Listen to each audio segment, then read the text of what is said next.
Hey, what's up, wrestling fans and YouTube fam and on all of the socials? Welcome back to another edition of the DaVon Lewis Show podcast. Thank you guys for making this your go-to spot for weekly wrestling breakdowns, hot takes, and everything in between. If you're new here, smash the like button, subscribe, turn on post notification bells so you don't miss any video that comes across your actual algorithm. More importantly, I have a review for this week's edition for June 16th, 2025. We just concluded from Green Bay, Wisconsin. Let's go ahead and get into the Monday Night Raw on Netflix review. Thank you guys for coming. Let's go ahead and get into it.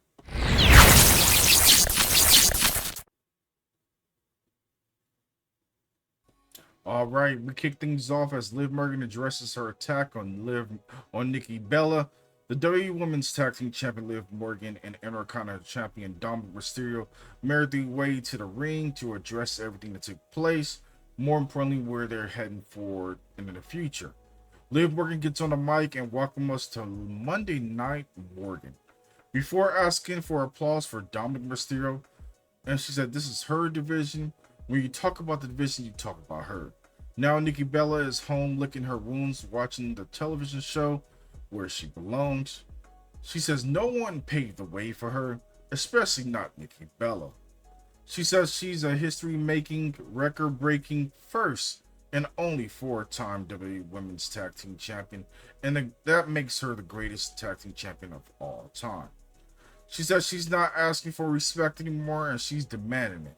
Just like she's demanded her WWE World Championship rematch for the women's division. Io Sky comes out after she was called out. Io ends up telling Liv to do everyone a favor and shut your mouth. She said it in Japanese.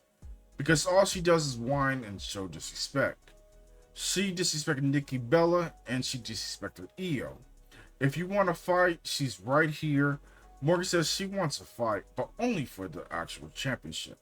If she's scared, she can just hand it over and that will be totally cool with her. Liv Morgan puts her hand out, but Io Sky tells her if she wants it, she has to earn it. And she can't just steal it, just like Dom stole the championship. Mysterio steps in and tells her to make it easy and just give what she wants. Then things really break down as Io Sky gives her the championship, but then drop kicks her like a Van Terminator style kind of drop kick in the face. As Dominic was attending, Liv Morgan gets hit with a kick to the back of the head as Io Sky stand tall. Liv Morgan licks her wounds, walks to the back, runs into Raquel Rodriguez, who is stretching. Liv Morgan tells her to go out there and win afterwards. Then we'll take care of Kairi Sane and Io Sky. Of course, Raquel Rodriguez said, I got it. Then we get into the Queen of the Ring tournament first round fatal four-way match as Asuka defeated Stephanie Valkyrie and Ivy Niles and the WWE Women's Tag Team Champions Raquel Rodriguez by pinning Raquel with a lovely hip attack after involvement of Rhea Ripley attacking Raquel during the match. Asuka will be battling Alexa Bliss this following SmackDown in the Queen of the Ring semi-final tournament this Friday, which should be a good testament between both ladies. Their former tag team partners, more importantly, have a lot of history. But in overall, the match was good for what it was. It was calm, cool, and collective. Great transition. A lot of back and forth. Even Stephanie Valkyrie getting the crowd over with the Devil's Advocate face plant on the outside. And a whole lot of twists and turns that took place. But it was everything that you could have asked for, and it was a chef's kiss. Then we get to the Judgment Day Clubhouse. Finn Balor, JD McDonagh, and the WWE Intercontinental Champion Dominic Mysterio, including Roxanne Perez, and the WWE Women's Tag Team Champion Raquel Rodriguez are all in the clubhouse. Raquel has an ice pack. She's on the couch kicking back. The WWE Women's Tag Team Champion Liv Morgan walks in, frustrated. She wants to talk strategy with Rodriguez for Io Sky and Kairi Sane, but she says she's medically hasn't been cleared. Morgan says she just vents for a moment and then she walks off. She says she'll handle it herself, and Mysterio goes in to try to calm things down, but of course he was stopped by JD McDonagh, who asks why is he facing AJ Styles. And of course things broke down as Mysterio says Styles has been breathing down his neck and he wants for JD McDonagh to handle business. since Balor hasn't handled it and took care of him a few weeks ago. Things continue to be pushed in every single direction as we see how things continue to be stepped up. Finn Balor said he was going to be a part of JD McDonagh's match, but Mysterio kind of pushed his authority and told him, I want you to stay back in the back and hold down the fort. I'll handle the situation and I'll have JD's back.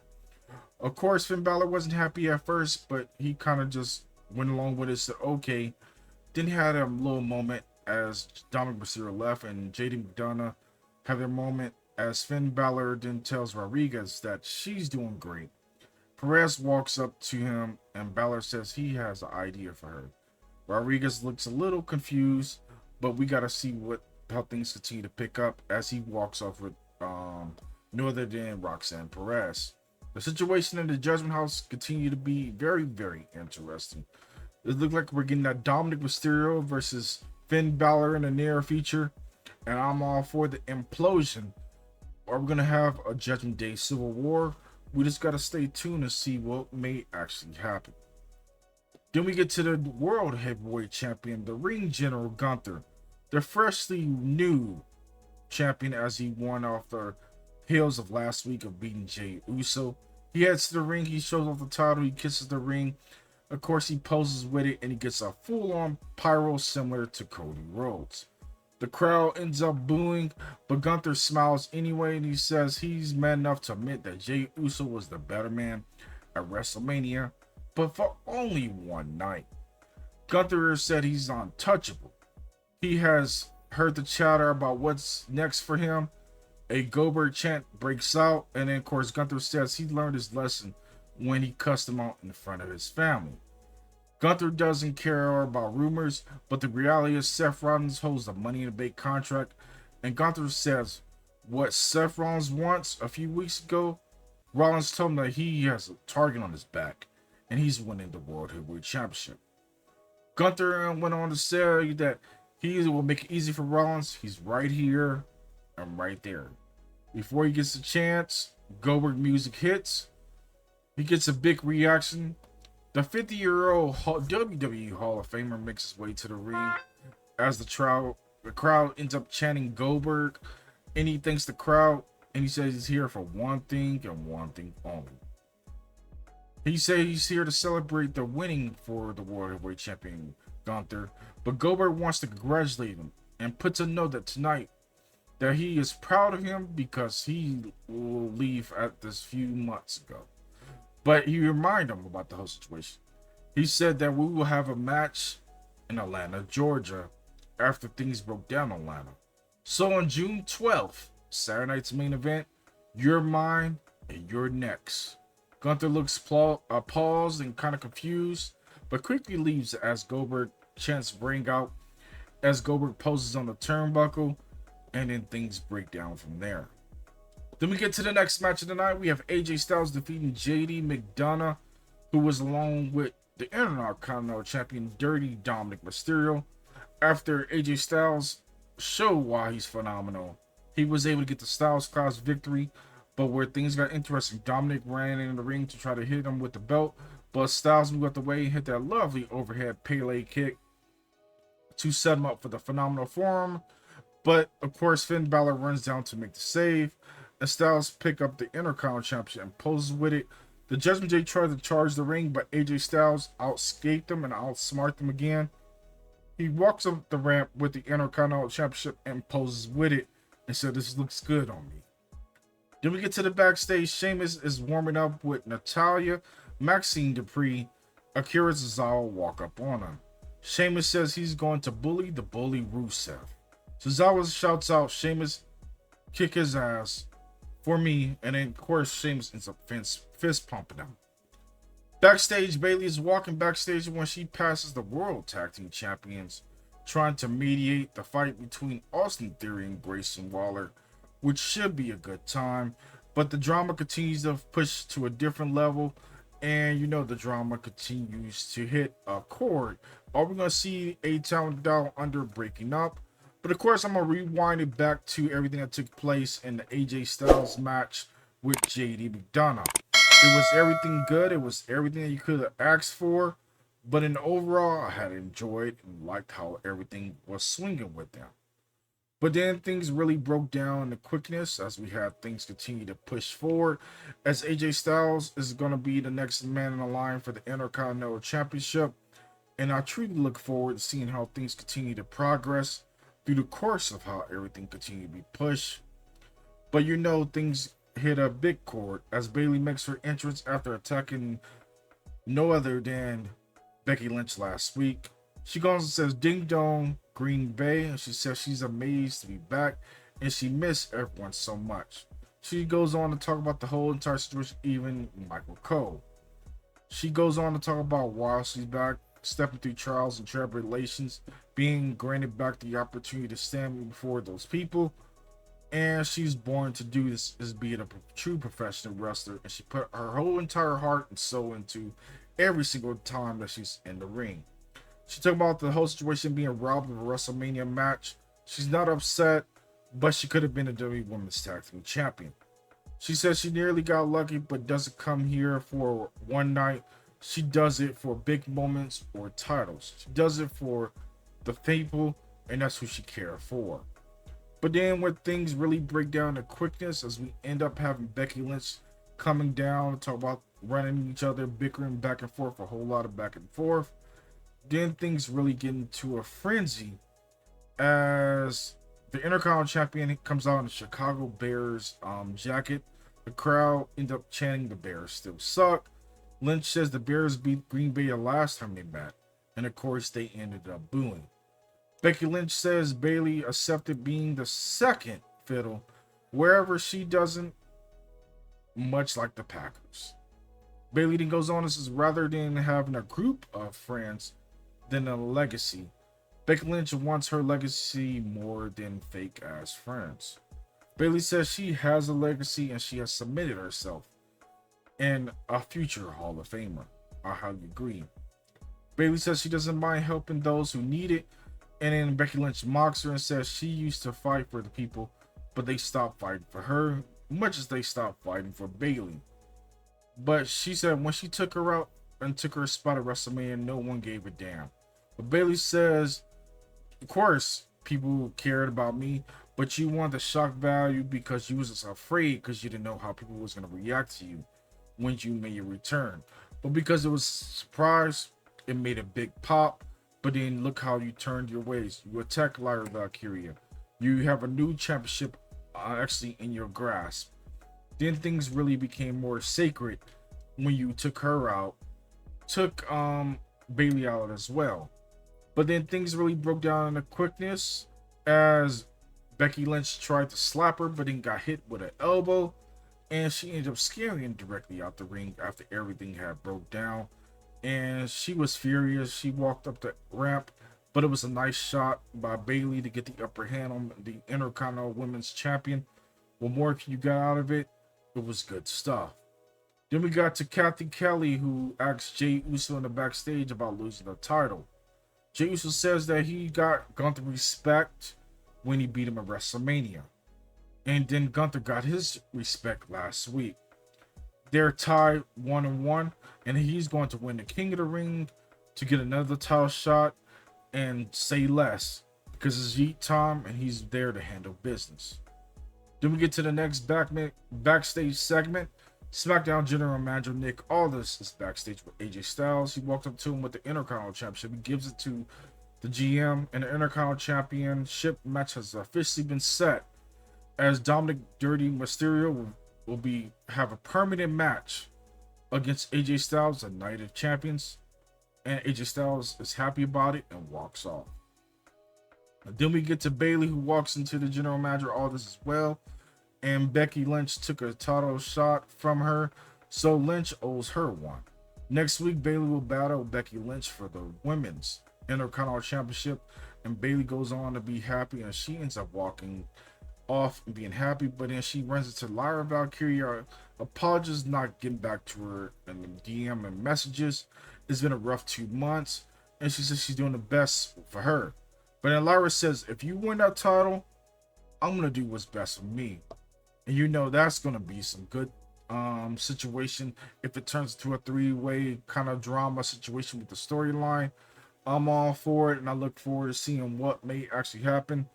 But Becky Lynch is gonna have her hands tied. Now she got two enemies gunning for her. She better hopefully hope that everything runs smoothly. But it should be good, and I'll look forward to seeing what may happen with the Intercontinental Champion for the women's division.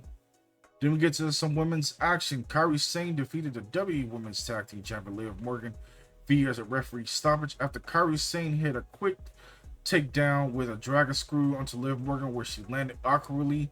And unfortunately, ladies and gentlemen, I have the sad news that she suffered a dislocated shoulder in that match. The situation was awkward. She was trying to catch herself, and you saw from the right shoulder it popped out. And that's one of the things of the land of the square circle. You never know what can actually happen when it comes to being in the ring.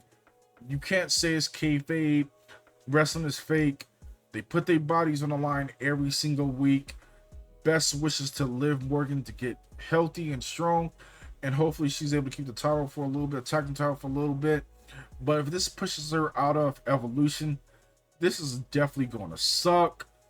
But hopefully everything could be smoothed over. But dislocation is something that's not fun, and hopefully she gets better when the timely matter is needed. Then we get to Kathy Kelly, who's with Sami Zayn. Sami Zayn talked about facing Randy Orton this following Friday on SmackDown.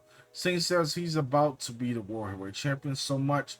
Now the opportunity is here, but this time it feels different. Of course, he was interrupted by Karrion Kross, and the crowd cheers. Kross says Zayn is an insane person who has repeated the same thing over and over. This Friday, Sami Zayn will face a guy who knows how to win. Randy Orton will not lose to Sami Zayn, but Orton will go on to be a 15-time world champion. Sami Zayn gets fired up and says he thinks that Kross is a coward. Kross hides in the shadows, tucking his riddles. Kross doesn't fight because he can't back it up. And Zayn says he has lost and has encouraged to pick himself back up. And when he gets his hands all tied up with the King of the Ring, he will go talk to Adam Pearce, and they're going to have a match once and for all. And Kross says, it's about time. And he walks off and smiles away. When it comes to that drama, you know it's going to be good. I look forward to seeing Karrion Kross versus Sami Zayn. It's going to be a chef's kiss. Karrion Kross is the #1 selling merch right now in live arenas. It's going to be good to see those two boys put on a clinic. You know it's going to be nothing but a banger. And I look forward to seeing how things may happen as they transition and go to battle each other in the near future. Then we get to the main event of the night.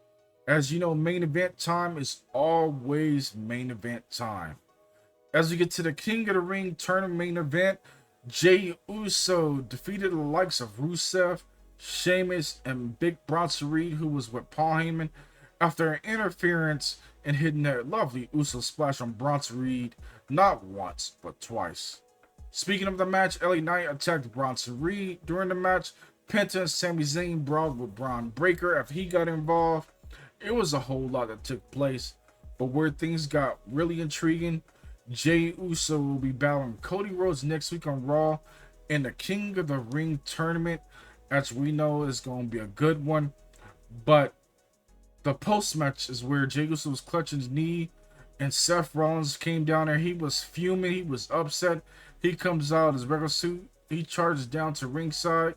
He takes everything off from his tie to everything. Before Rollins could get the attack on him, the American Nightmare Cody Rhodes made the save. The crowd loudly sings Cody Rhodes' theme song. Cody Rhodes and Jey Uso have bitter enemies, but they stare at each other down. And of course, things broke down as a big loud of cheers and boos break out as Cody Rhodes and Jey Uso looked at each other as they know that this is going to be a serious moment. They shake hands as the show ended up ending, and they will battle on the same show next week for the King of the Ring tournament.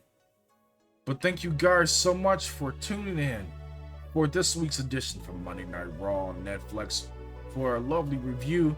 And overall, I'm going to give this lovely show out of 10 stars.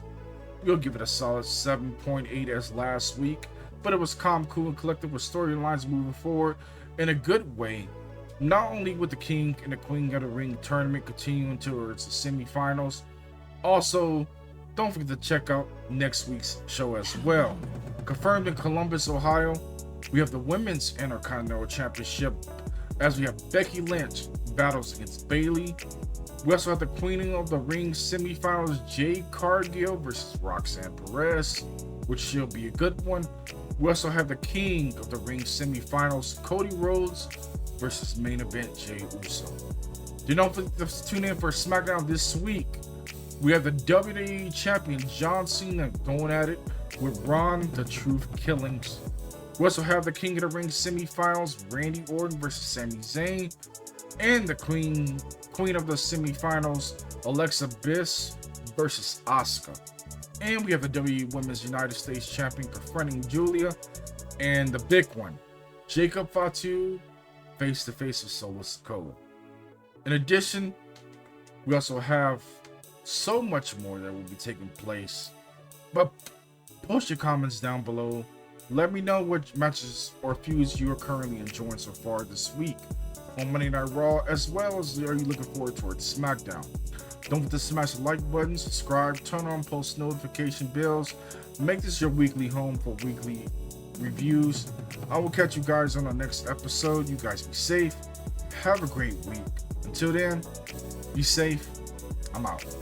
Peace.